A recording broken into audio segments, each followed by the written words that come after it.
This next step is also an implicit criticism of the Australian curriculum as it currently stands. In this step, you are enriching the chunks you made in the first step with some extra information.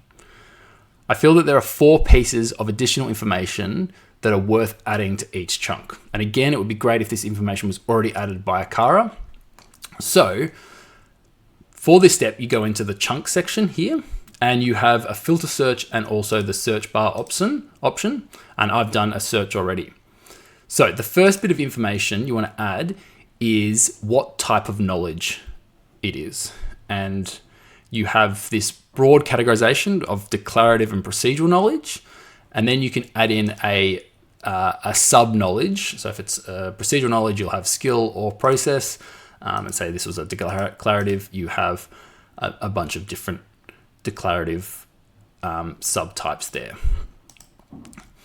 The next one is to prioritize. So you give a number to each chunk from 0 to 100. And essentially, there you're saying what knowledge is the most important to know. So if it has a higher priority, then it is knowledge that should be taught first.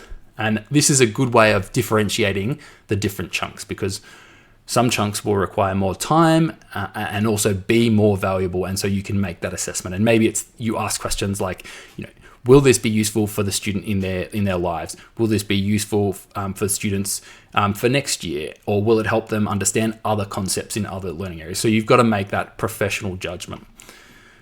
Then you have relate. So here you pin an item and then you can relate it to some other items. So you can say, okay, this item here is a prerequisite, or it is identical. There's a lot of repetition in the curriculum, so you might want to mark something.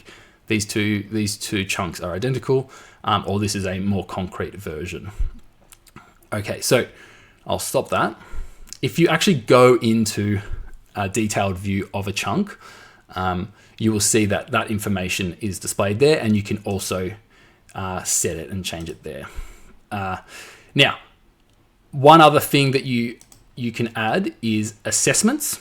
Now, I've made the decision that assessments will be directly related to a chunk, and in my mind, this is answering that second question of DeFor's, which is how do we know a student has learnt something? And so, in this case, they are able to answer these assessment questions related to this chunk. So, in other words, an assessment does not cover multiple chunks. It's directly related to one chunk. And so you've got different question types, and you just add in the question and then the answer and click create. Excellent. And once you've done kind of adding this additional information to a chunk, you can click as mark done. And again, that is an administrative step, just so that you know what you have completed and what you haven't completed.